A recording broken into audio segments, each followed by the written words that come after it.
So I'm going to do brief introductions. I think our panelists will have a couple of words, and then we'll get into Q&A, and we'll see how spicy that gets. So in no particular order, Bill Spaniel, I hardly need to introduce him as this is a home game for him. Bill and I grew up as young adults at the Federal Reserve Board a long time ago. I think Bill was a little lighter then. I had hair, but I think we can still recognize each other. But Bill, was at the time clearly a rising star in BSNR. And I knew him as somebody who, worked hard, thought hard, and was just a pleasure to deal with. Andreas Lehnert, who's up on the screen, is a German clarinetist with the Leipzig Orchestra. Oh, wait, sorry. Damn you, ChatGPT. That actually is what you get when you type in Andreas Lehnert, which I guess in some ways for this panel is somewhat appropriate. But actually, apropos of that, Andreas is not the sort of person who has a big Wikipedia entry because he's a career Fed person. He's had a couple of hops outside to get some perspective. But he really represents, and I don't know Andreas as well as some of my colleagues do, and the esteem in which they hold him is extraordinary. He is a true professional. He is someone at the Federal Reserve who's been there, thinks hard, listens to folks, is studious and yet imaginative as well. He obviously currently heads the financial stability section, and it's hard to imagine anybody better suited for doing that. Ashwin Vasan, who I've only recently met, but had a delightful time with at dinner and in the hallway just now, is Associate Director for Research, Monitoring, and Regulations at the CFPB. It's his second stint there. He also spent time in the private sector at McKinsey and at Capital One. He even spent a year as an economist at the New York Fed. Which is surprising given that he's a Harvard Law School graduate. But there was also an MPhil at Cambridge, of course. So he's well educated at least. Eric Belsky is the director of the Division of Consumer and Community Affairs and has been since 2014. He has a very interesting background. He was previously managing director of the Joint Center for Housing Studies at Harvard, and more intriguingly, lecturer in urban planning and design at the Harvard Graduate School of Design. The design school is where all the cool kids are, so we know he's cool. He was previously director of housing finance at Fannie and was an assistant professor at the University of Massachusetts at Amherst, also known as ZooMass. We can ask him about that. Christy Goldsmith Romero, at last a fellow lawyer. She is currently a commissioner at the CFTC. She practiced at two well-known and distinguished DC firms and then joined the enforcement division at the SEC. She then went on to be counsel to not one but two of the SEC chairs, Chris Cox and Mary Shapiro. From there, and most notably, she was appointed by President Obama and confirmed by the Senate as the Special Inspector General for TARP, or SIG-TARP. She was the SIG-TARP, and did that for over a decade, bringing innumerable miscreants to justice. And you can read all about that. But now, of course, has moved on to the CFTC. So with that, I'll stop. I'll let them give you a few words. You want to just go down the line? Yeah, sure. Thanks, Greg, for the introduction. Thanks, great to be here. We've had a busy 3 years at the Bureau. I'm excited to talk about it more. Thinking about issues ranging from kind of overdraft in the banking sector, fintech innovation. I can close it off. Is that better? Yeah, okay. I was saying we've had a busy 3 years so far at the Bureau. I came back with the new administration to help Director Chopra kind of achieve his goals for the agency. And I'm sure we'll talk more about bank and non-bank and things we're up to. Yes, so you can hear me. I'll also be very brief because Greg's got some terrific questions that I want to make sure we get to. I just want to start by level setting since we're here looking at a fintech conference and we're going to be talking a lot about artificial intelligence. What sort of our broad aims are at the Federal Reserve with respect to both of those, and obviously artificial intelligence being a subset of fintech. One is that we really want to do what we can to support responsible innovation.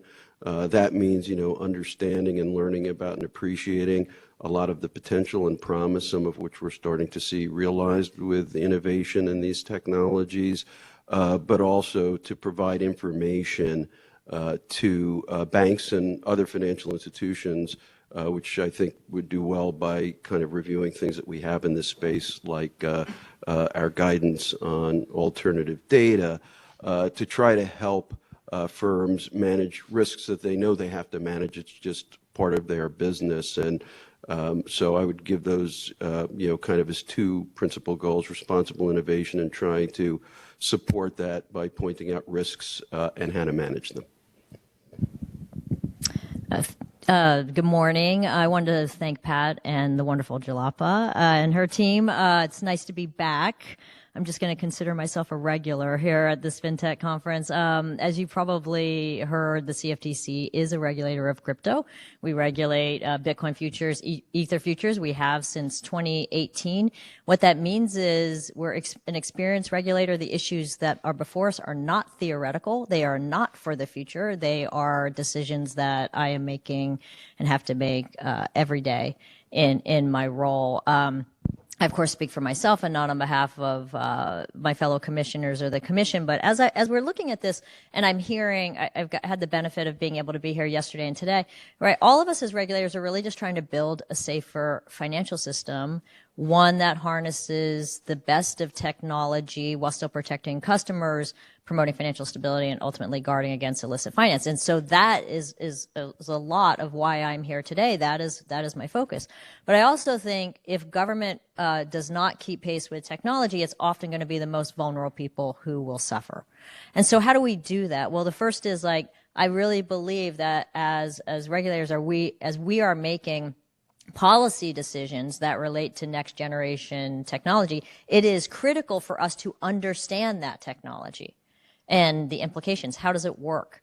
How could it work? How is it structured? So, I spend a lot of time being engaged with technologists and with industry to understand that. I sponsor the CFTC's Technology Advisory Committee, and I cleared out all the membership and restacked the membership with technology experts in AI, in crypto, in blockchain, in DeFi, in cyber, in cloud, in fintech generally. And so they're very, very helpful in giving advice and saying how things could be, how could we achieve things. Just so you know, a lot of my membership is represented by the speakers at this conference. And I met some of them at last year's conference. And when I say the membership, it includes that very spicy panel with people who are not in agreement with each other, because I think by getting a broad and diverse set of views, we have a more holistic understanding of what the technology is and what its implications are. We also have to take into account how market participants' preferences or customer preferences have changed in a digitized world. So we are seeing more retail people come into the derivative space. That is not what we're used to. So there's things that I say, well, we might need to modernize some of our customer protections. I think we need a new definition of retail, right? We need to be thinking about disclosures in a world of e-disclosures where I guarantee you sometime this week, all of you scroll down something, hit accept, and you did not read it. All right? So those click wrap agreements are being upheld in courts like the Celsius Court. And so the question is, we have to sort of rethink as regulators, how do we ensure that customers and investors are informed of their rights and risks? But ultimately, when I think about modernizing investor protections, I also have to say that's only really if the technology, it won't work because of technology, or there's some reason where it makes more sense from a regulatory outcome to modernize it. We can't disregard all the tried and true and tested customer protections and financial stability guardrails that we've had. And so you hear this all the time. I love the fact that everyone's talking about KYC AML in this conference. This is a big area that I focus on with DeFi, with crypto. And that's in part because I have put a lot of people in jail, including a lot of money launderers, including going after cartels and organized crime and that kind of thing. So, I talk a lot about illicit finance, which we'll get into later. But as we trying to strike that balance of keeping what works and not just throwing out everything in favor of bespoke regulation, while understanding and be opening to where it's really important or where we need to modernize investor protections or protections against or promotion of financial stability. That's sort of the goal, and striking that right balance is really a challenge, but it's a very exciting also a challenge to have, actually. So I'm not so sure I can add much to what's already been said and to what Andreas will say. But I will say this, I'm glad we had a spicy conversation yesterday. I think that is moving the ball forward. And I think when Jalapa first came and talked to me about, we need the crypto, I was a little worried about we're going to have the entrepreneurs, the regulators telling the entrepreneurs, you guys just like to run around and break things and move fast. And the entrepreneurs telling the regulators, you're old, you're protecting, you're stodgy. Still elements of that, but I think we're moving on by having these discussions of what we need to do. So I'm glad, because I think this is the kind of discussion we need as regulators to hear what the advantages are, and practitioners and innovators need to understand what concerns we have. To the screen, Andreas. Thank you, Greg. So let me apologize for not being there in person. This is quite an august panel, and I'm sorry to miss.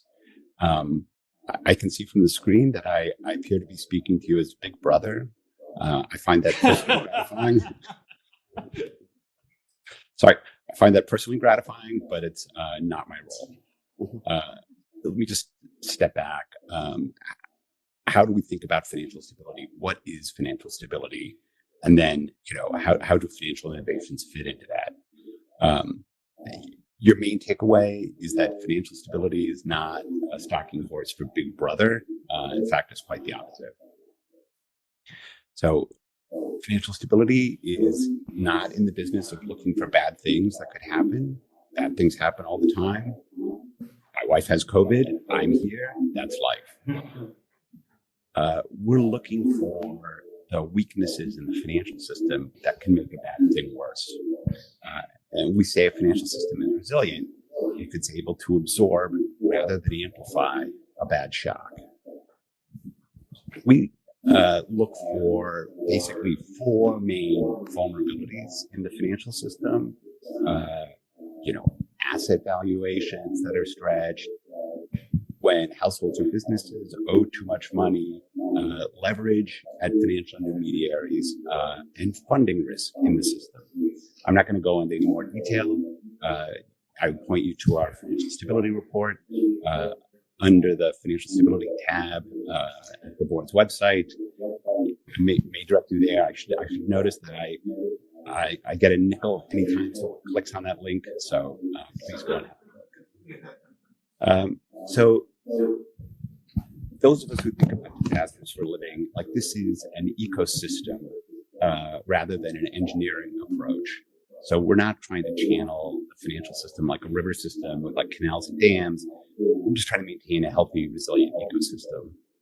So in that context, financial innovations are a healthy and normal part of the ecosystem. We've seen the transformative benefits of technology many times, especially in the American financial system. But it can be a concern if the innovation's primary benefit is to permit the buildup of leverage or funding mismatches that wouldn't otherwise occur. And that's why many policymakers subscribe to the view that the same risks should be governed by effectively the same regulation. I'm sure we're going to talk more about that in the panel.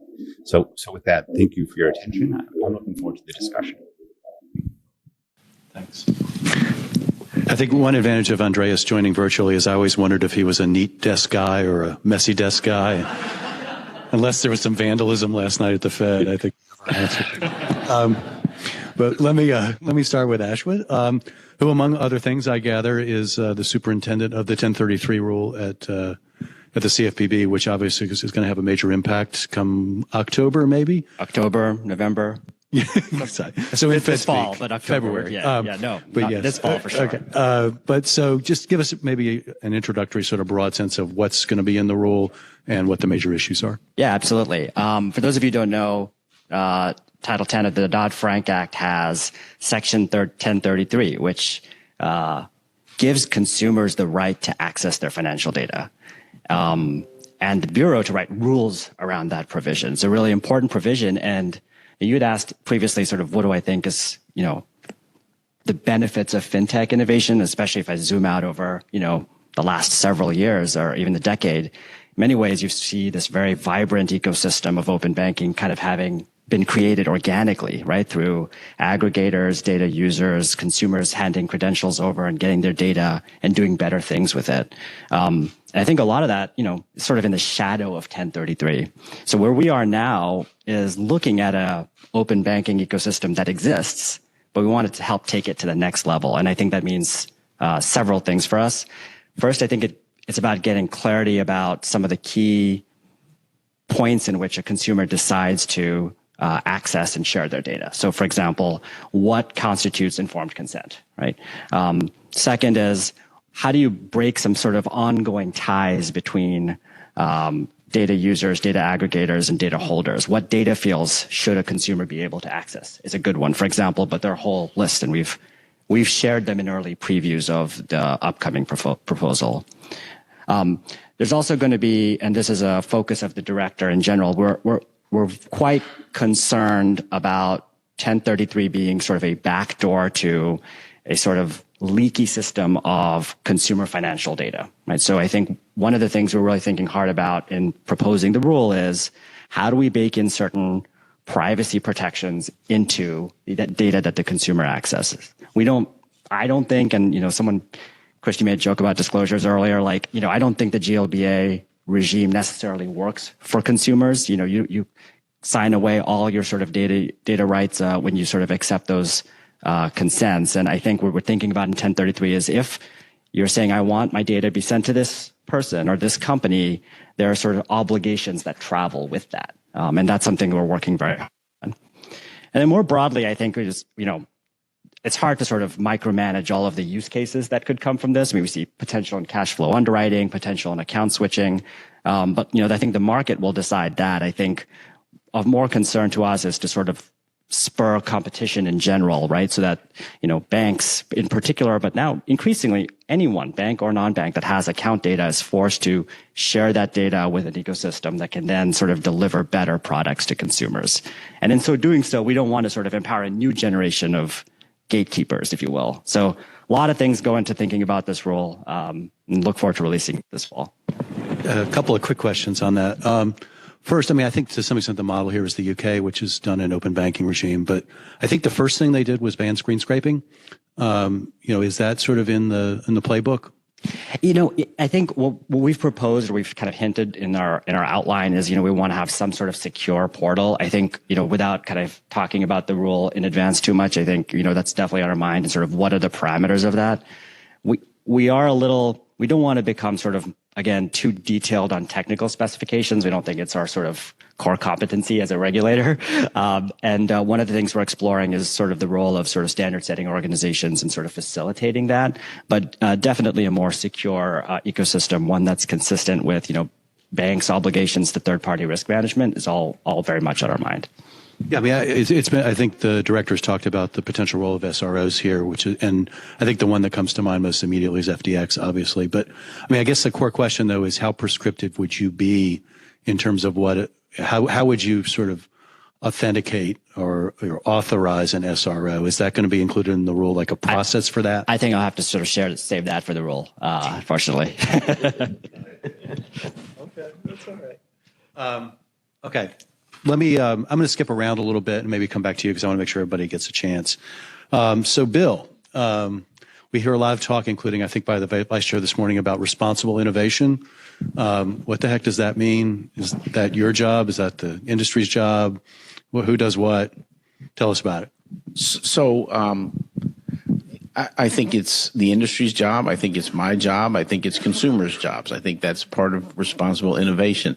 And I think my approach to this is, we want to encourage innovation. We want consumers to have a better financial system, but we also want to do that in a way that's cognizant of the risk we have seen in the past and the risk we continue to see either to consumers or financial institutions. So I think this is particularly important when we're talking about either banks innovating on their own or banks innovating with partners who may or may not completely understand the regulatory environment and the expectations around banking and the protection of consumers. So, for example, I think it's great if a bank can innovate and can provide a new lending platform for people. But whether they're doing that on their own or through a third party, they still need to be worried about disclosures, about credit underwriting, about does it match their risk management. And these risks aren't new, but they are evolving and they are different and they are much more rapid in this environment, right? Things just happen faster. Things can happen to consumers faster. Your data can go missing faster. So I think there is a real imperative on, as you innovate in a way that is consistent with the regulatory and the supervisory regimes we have around credit risk, risk management, operational risk, resiliency. Now, those rules will need to change. I think a lot of people in the Congress said we need some guidelines, we need some regulatory guideline. And I think part of doing that is innovating as you go, having these discussions with a wide range about what we perceive as risk and what they may not perceive as risk to come to those guidelines. So I think we're on a continuum, but that continuum needs to be cognizant of managing this in a way that protects financial stability, protects the financial system, and protects the consumers. And that's what we mean by innovative in a responsible way. And so and others may want to opine on this as well. I mean, how concerned are you, though, that, I mean, to the extent that obviously if you're a insured depository institution, you are subject to all of those guardrails. If you're a fintech that is not a bank, you're subject to effectively none of them. To the extent that a bank partners with the fintech, you only impose that on the bank as third-party vendor management. And isn't that just naturally going to push innovation out of the banking system and into the other system? So I don't think so. I think it allows fintechs to innovate in a way in a space that they don't understand as well as the bank does. And I often tell the bankers, because you have a third party doesn't mean you've placed the responsibility and the accountability with that third party. Banks need to work with third parties about what are the appropriate disclosures? What is my risk tolerance for credit? How do I need to understand what payments are coming through you to my bank? And I think those are critical conversations they need to have. And quite frankly, I've seen instances where those conversations haven't had, and the bank's response is, well, it's a third party. And from a regulatory standpoint, our response is no.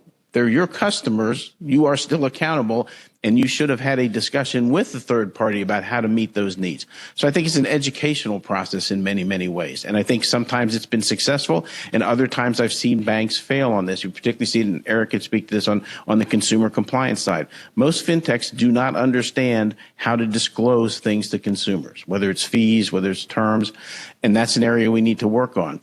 I've seen banks that thought they were getting a certain credit risk standard through a third party. And that's not the standard they really got when those loans came to Baer. So those are the kinds of issues they need to be able to talk through and be comfortable. Doesn't mean that everybody has the same standard. Some banks are willing to take more risk because they have more capital or they have a better risk management. Others are not. But it needs to happen in a way so that the fintech understands the bank's needs and the bank understands the value it's actually getting from the fintech. And I would just add, to the extent that banks, ultimately, as you said, are responsible for relationships with their customers and what happens to their customers, being in that dialogue with the fintech partners so that they begin to understand, if they don't, many do, but if they don't, what it really means to be focused on compliance. I focus on consumer compliance, and it is the case that most consumer protection laws do cover both players, bank players and non-bank players. If a non-bank's working with a bank, as you said, it's a special relationship, and we look very closely at those relationships to make sure those risks are being managed to the extent that the non-bank is part of that.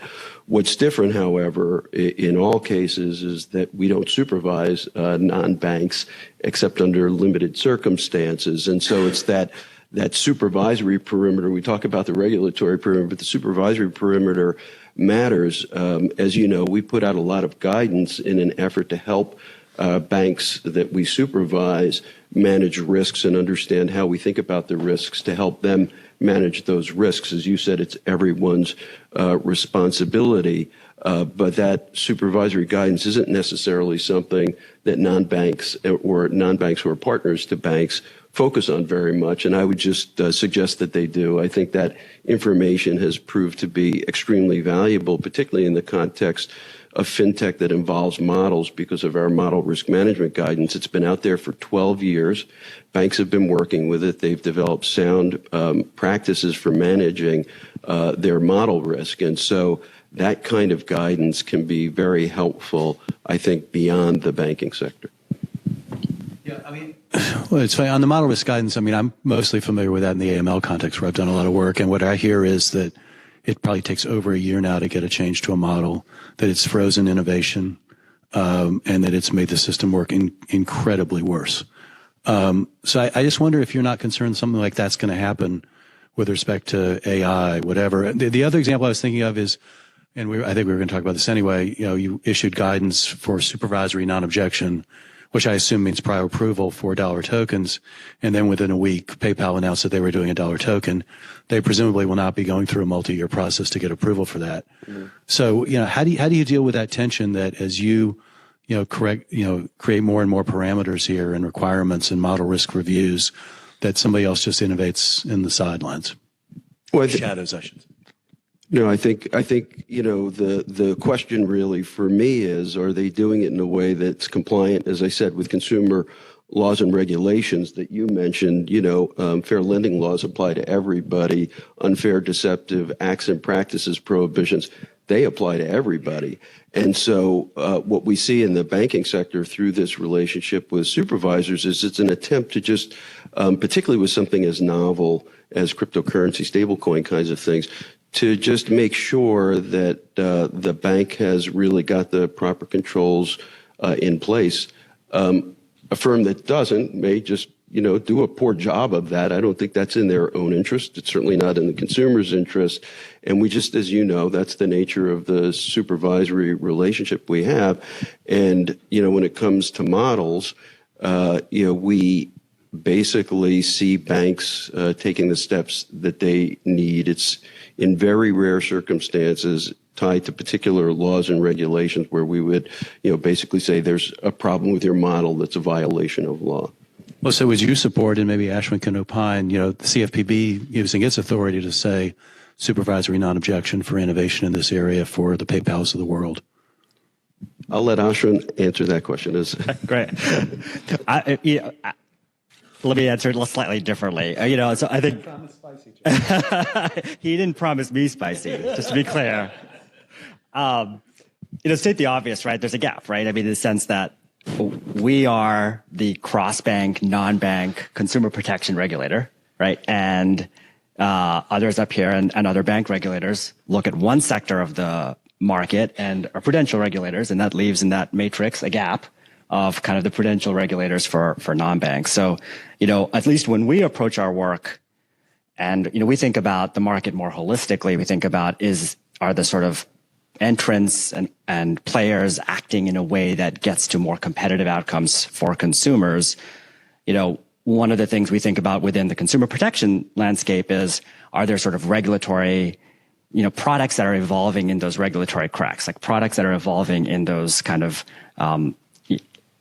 areas where regulatory arbitrage can happen. I think recently, in a different context, we kind of flagged that some of the P2P apps, which are increasingly, right, consumers are using them and in all the functionality of a deposit account. Consumers may not be aware that they have, in some circumstances, the full protections of deposit insurance. So that's an example where I think we're just at least trying to raise the issue, because if you have similar products from a consumer perspective, you're storing your value, you're sending money, you're paying bills, you're receiving your paycheck, you kind of would assume that we want a world where the protections that the consumers have are the same. Now, obviously, that goes to deposit insurance and other things, but at least from our landscape of sort of market monitoring, we feel like we want to call that out to protect consumers. We did a piece of work on buy now, pay later and pay in full. And one of the things we talked about in that report was, yes, it's an innovative product in many ways, but functionally you have a consumer using that product to facilitate and convert a payment, right, in some ways. And as such, it will necessarily compete with credit cards. Well, credit cards have dispute protections. Credit cards have disclosures. Credit cards have restrictions on what are reasonable and proportionate fees, a topic you know well. And so I think when you look at the landscape and you think of different kind of products trying to get the same consumer market share, what we care about is, well, we just want them to play in the same way, right? And I don't think anyone here is going to think any of us have a magic wand to make that happen, because that's the world we live in. But at least that's at least how we see the problem and want to think about the issues. I think, it's very clear. The same activity, same regulation. I think we all feel that that's the best outcome. Yeah. So, yeah, along those lines. So if, and I won't talk about any particular company, if there were a major company in America, technology company that intended to issue a stablecoin, for example, would you, obviously you don't have a requirement for supervisory non-objection as these guys do. Would you expect a heads up if they made the announcement? Would you be sending an exam team? Would you just sort of read about it? And to the extent, and how much is that driven by jurisdiction versus resources? I think supervision is, is a great place to have that kind of conversation, right? And without kind of answering your specific question, because I think it's sort of, it's hard to answer.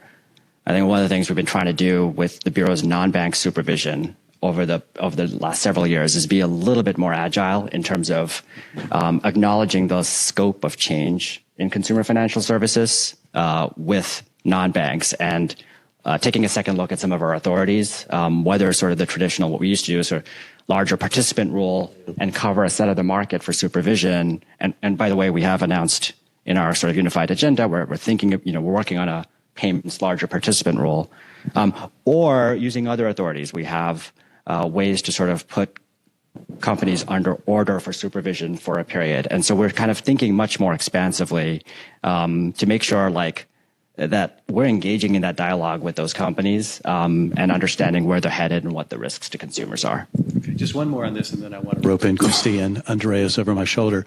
I think one surprise about the supervisory non-objection process for dollar tokens was that it even applied to testing. So obviously not something that would involve financial stability or safety and soundness or consumer protection. What's the thought that banks can't even test new technologies without your approval?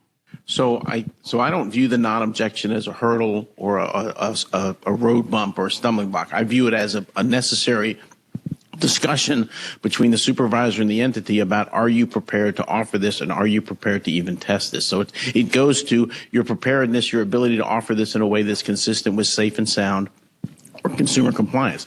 And I think that's a reasonable discussion. We have this non-objection for stablecoin, for the dollar token. I actually encourage most of the banks I supervise, if you want to launch a new business, come and talk to us. We see that business in other banks. We see where pitfalls have been done. We see how people do it well. We have some sense of what resources it might take to do that. And we have some expense of what our expectations would be around BSA, AML, know your customer, resiliency, disclosure, what financial wherewithal you need to have back at that, and what information you need to ensure you're going to get from a third party or a fintech, and what information you're going to have to understand what the risk you're taking on is. So I think it's a dialogue we should have when we innovate and when new products are have. And our intention is really to take the benefit of what we've seen so far and weigh that with the bank in terms of, are you prepared to really offer this service? And I think that's a fair place to do this. If you want to offer a new service, if it's a novel activity, let's have a discussion about what we think it takes to do that, what you think it takes to do that, and come to an agreement before one or the other of us gets in a place where it's not ideally what we'd like. Okay.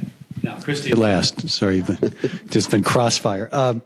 So you mentioned that you had the Technology Advisory Committee, or co-head it, and are looking at issues around AI. I think just sort of on the broadest level, where do you see the most interesting applications coming, and how are you thinking about those? Yeah, so I was able to put on our membership of the TAC some experts in responsible AI from Brookings and also from IBM, which has been very, very helpful.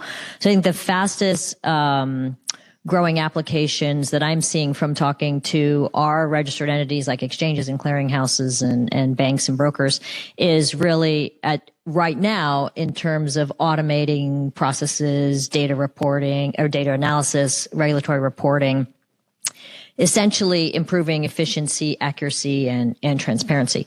The question is, where does generative AI go? And that is what's causing a lot of people to rethink What does that mean in terms of, for example, financial stability? Are there going to be margin call decisions that are made by generative AI that does not take into account the history of that clearing member or market participant and their financial wherewithal and that sort of thing. And one of the things we faced in the crypto space was FTX came in to us and we had a regulated clearinghouse with them called LedgerX. And, they wanted to use, essentially AI to do an auto liquidation 24/7. And the idea would be the margin calls would be made. You could be asleep or not available. It's not waiting for, it's an automatic mark to market and then an automatic margin call. And then you are liquidated out of the position. So if you had a hedge, you could be liquidated out of your hedge. You could be naked in that way. That was not something I supported. It was very much, a bespoke regulation that I warned about and thought we don't know the consequences of this. This all has to be studied. So when we go back to what is responsible AI and what that means, there's some basic principles, and this applies not just to financial services, but in other places. The first is the technology being designed and deployed in a way that takes into the interests of many stakeholders. Is it transparent? Is it explainable? Is it audible by humans? Is the data that's put into it biased or unbiased, more broad and diverse? And then you have to look at, is it designed and implemented in a way that ultimately minimizes the potential for harm? And you can think about harm here related to bias. You can think about, you want to guard against, for example, AI-enabled cyber attacks. How scary is that? Something we covered in TAC. AI-enabled market manipulation, AI-enabled fraud, and then ultimately the issues relating to protecting personal and financial data privacy sort of come into play. So as I am talking with our market participants, our registrants about AI, and I think this is a good place for all companies and for government to start. Let's just start with the basic principle of governance. Who is making these decisions? How are they making these decisions? And ultimately, who is responsible to determine that the design and the deployment of the AI is responsible? And so that's where I start with AI. So we are starting to tackle that. In the TAC, we had, the White House Office of Science and Technology come in and report on their blueprint, that they've put out, and we've been talking about these issues. Then you sort of start to apply that to the financial sector. And this is where, AI has been in existence for a long time, been used. It's this next generation of AI that we really need to get our hands up. And it made me sort of think of as regulators, why haven't we been more involved in how previous iterations of AI have been used? We're very concerned about generative AI, but I'm asking the questions about how are you using AI now because it is in use, and then how are you thinking about how generative AI is going to use, and then what is your governance? Maybe this is just a nerdy legal question, but I mean, in banking, I understand, regulators could say this use of AI is a risk to your safety and soundness or your financial stability, or it's a consumer compliance violation. I'm not as familiar with the CFTC, where I don't know that you have a similar safety and soundness of a registrant sort of. So how do you attack that sort of from a legal perspective or an examination perspective? Yeah. So this to make it super simple. All the largest banks are dual registered with us. All the largest brokers are dual registered with us. We have clearinghouses that have been deemed systemically significant by FSOC. And we also have major exchanges. So all of these things come into play. We're still going to look at financial stability as a whole, but we also have customers in the market. And as these things can happen, you do a margin call, you liquidate out a position. This is going to have impact on markets. And these are often, so you've got the financial derivatives, but you also have the commodities derivatives. So to move the agricultural markets, to move the energy markets, like think about the oil market, as we're going through what we're going with Russia's invasion of Ukraine and all of that. This has major implications for our economy. But how much of that are you doing sort of ex ante proactive versus you will take enforcement action if that happens? So I'm the sponsor of TAC, so that means I'm heavily engaged in it absolutely right now. Okay, got it. That's interesting. Maybe staying with you. One thing, as I noted, I spent a lot of time on is AML, and I think it's a fascinating question how one does an AML CFT sanctions regime with regard to crypto and in particular, blockchain-based applications. Given that the whole theory of the Bank Secrecy Act vis-a-vis banks and I guess broker-dealers and some others is, real-time monitoring. I'm aware, in the blockchain world that, Chainalysis can come in after the fact and find, where the money went, after the ransomware attack.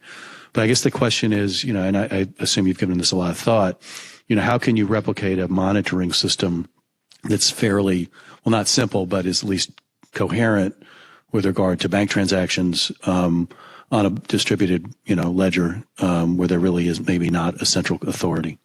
Yeah, so this is something we've taken up twice in our public TAC meetings, which you can see on our website and our YouTube channel.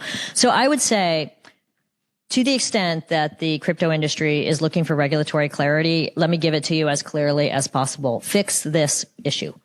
I mean, really, you've heard about it all throughout this conference. You have got to fix the AML, countering financing of terrorisms, the sanctions, the know your customer sort of issue. And so this is an area that there's a part of the industry that wants to be legally compliant. Well, then they have got to do this. I mean, this is what will ultimately separate out those companies that want to be legally compliant versus those companies that want to continue to operate in the dark. So when we think about illicit finance, and the reason why we have to do this is because national security concerns, market integrity concerns, obviously financial stability. So big things that we cannot put at stake.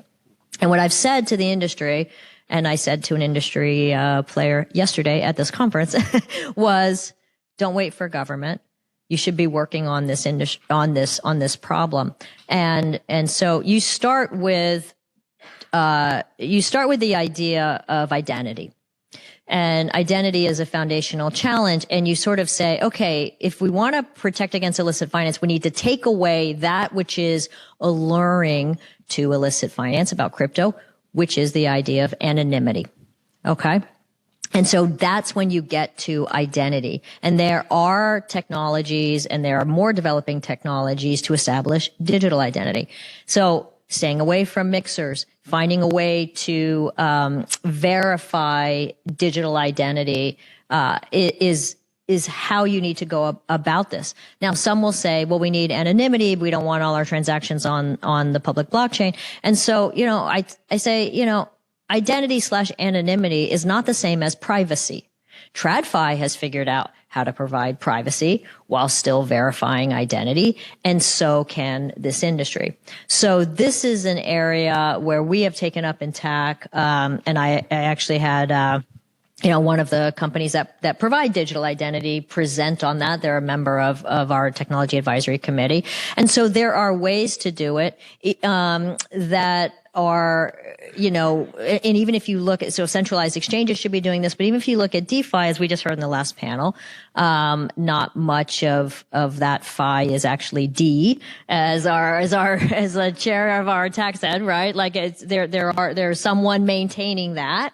And so on these DeFi protocols, I'm just going to say yesterday I voted and it just got announced that we brought an action against 3 DeFi protocols, 2 of which, for not doing their AML, counterterrorism sanctions list and, the AML, KYC requirements. And so, there will be, accountability. And so we have to sort of look at it's not going to really be an option to not be accountable in this area. And we're going to continue to bring actions. DOJ is shutting this down. Treasury's bringing actions. Okay, Andreas, your turn. And I admire you for not turning off your camera and neatening up while we were talking about other stuff. So I guess the overarching. So I should say, Greg, look what I got up here, right? I got my homework. That's fantastic. Actually, I need that first one. So, I guess the overarching question for you is just, and you talked about, the sort of inputs into financial instability, asset valuations, leverage, funding risks. given where we are right now with crypto and DeFi, which is, one could say nascent, or one could say not doing a whole lot of good. I was looking at some of the market caps. I think, if we'd done this at the end of 2021, Coinbase's market cap would have been 250 billion. It's now 75. PayPal was 190 billion. Now it's 68. Is this a growing financial stability threat, or is this a shrinking financial stability threat? Greg. So Greg, it's I'm not sure that I'm ready to buy, the idea that this is a financial stability threat, like one way or the other. I mean, this is there's a lot of different sort of pieces to this. I mean, I would say, actually, this isn't my point. Nellie Lang made this point in his speech last year at the Bank of England that, the crypto ecosystem writ large has all the fragilities of the traditional financial system, but that it's going through them all like very quickly, right? So, we had Terra Luna, which collapsed, and that in turn, sparked contagious runs, throughout the system. I mean, it was familiar to those of us, who read the history of the 19th century.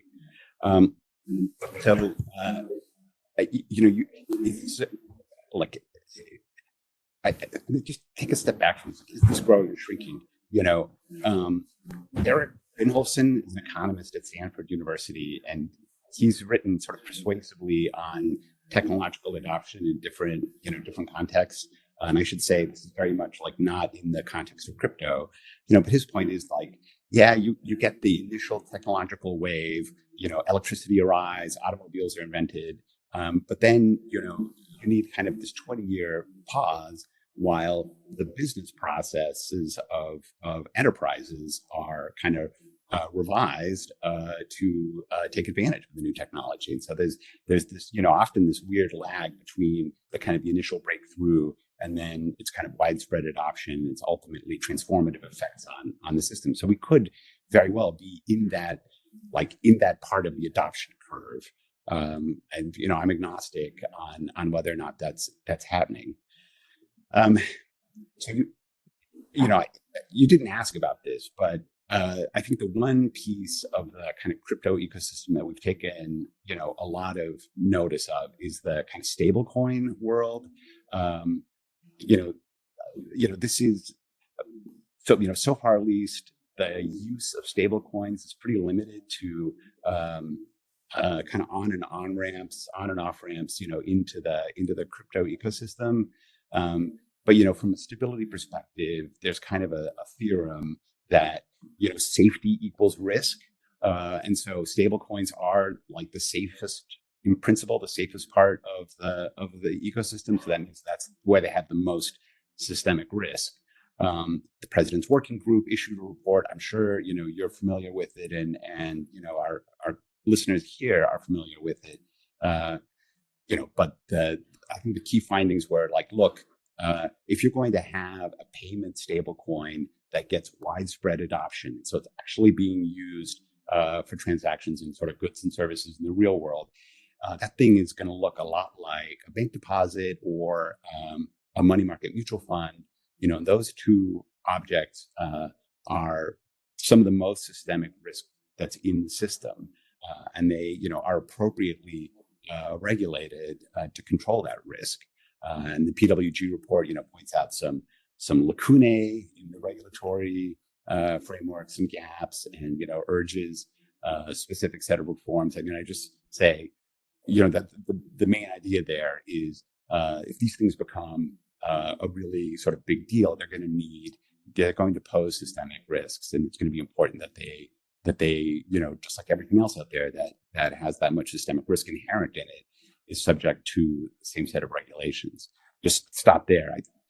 I don't think I asked is it a growing or shrinking financial stability threat? Let's just say it's the potential is there in certain corners, and other corners pretty limited financial stability threat, right? Stuff that's more volatile is just inherently less systemically risky, and there's not much that's as volatile as Bitcoin these days. Yeah, I mean, on stablecoins, and maybe others can opine as well. I mean, I'm just not aware of use cases that have grown up beyond on and off ramp for crypto. And I would think from the user's perspective, the attraction has receded a bit because as they grew up, it was at a time of 0% interest rates pretty much. So you weren't earning anything on your bank deposits. So it doesn't cost anything to hold a stablecoin. But now if you're basically going to let the stablecoin issuer earn that interest margin rather than earning it yourself, you'd think you'd probably want to we certainly wouldn't want to hold them as an investment at 0%. And I'm not sure what else you would use them for. But I mean, are you or others aware of any stablecoin use case that's really growing up outside crypto? No, I'm not. Some of the others on the stage may. I'm not necessarily going to be the most, whatever cutting edge person out there, but like you, it's pretty limited utility so far. Okay. Well, also, I mean, just one more for you. We're stopping at 11:40, I think.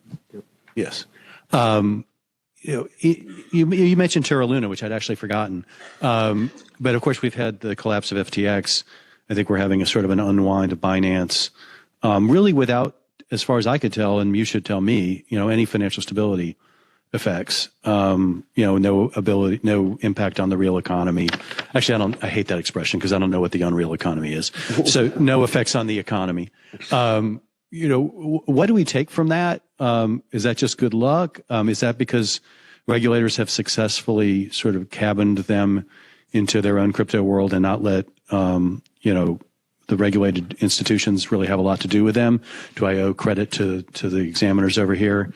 Why do you think that was? I'm sure you've done something of a deep dive on that. Yeah. For me, it's ultimately because it's for all the things that you said. It's for all the very smart and good-looking people who are on the stage and me and all of the hard work that we've done. But more than anything else, it's because there's just really limited real-world, tangible utility. And so the services provided by crypto, like when the crypto system experienced a lot of disruptions, it just wasn't that, there wasn't that much outside of that world that it was being used for. And who knows, that may change, as business processes change and so forth. But, that's, I think, ultimately, we didn't see much spillover. Okay. I think I've been told one more question. And actually, I was going to come back to Ashwin on the 1033 rule. Just, one question, which I know is an issue we've raised a lot, which is, I think one of the unanswered questions from the earlier notice you put out was, as data moves along, I think the goal is for liability to follow along with it to the extent that the consumers lose that money, either lose their privacy rights to that money because it's sold or it's hacked and stolen. I think another thing that I know the banking industry is very focused on is one would hope that customer service would follow along in the sense that if an aggregator now, there's a problem, they don't have anybody answering the phone. You go into an online thing where there's no answer. And so, of course, they call the bank. So, I actually hear from banks just as more complaints about the customer service aspect of this, because in the end, they probably do get the money back as the liability. So just how do you think about that in the context of the 1033 rule? No, it's again hard to say a lot about the rule, but I mean it's a very real issue, and we've heard from a lot of players on it. I mean, if I think of like a dispute process, say in a slightly different context, which is sort of P2P apps, right? We're hearing very similar things where necessarily like the customer service, the responsibility, liability, especially when you've got, non-banks sitting on top of a bank payment system to move the money, sort of who do you call, who resolves your problems? I think, we're thinking through these issues. It's hard to say, again, a lot upfront right now, but it's very much on our mind. Well, I guess one narrow question. I mean, do you think you have jurisdiction over customer service? For large banks, there may be. But we did do a little bit of a request for information maybe a year ago. There's some provisions in Dodd-Frank about at least that require banks to be responsive, larger banks to be responsive to customer requests for their information and their records. So we're thinking through that. Data aggregator to be responsive, or is that beyond your legal scope? I am not going to opine on that, even though you're trying. All right. Well, you guys have been awesome. Thank you so much. Thank you, Andreas. Really appreciate it.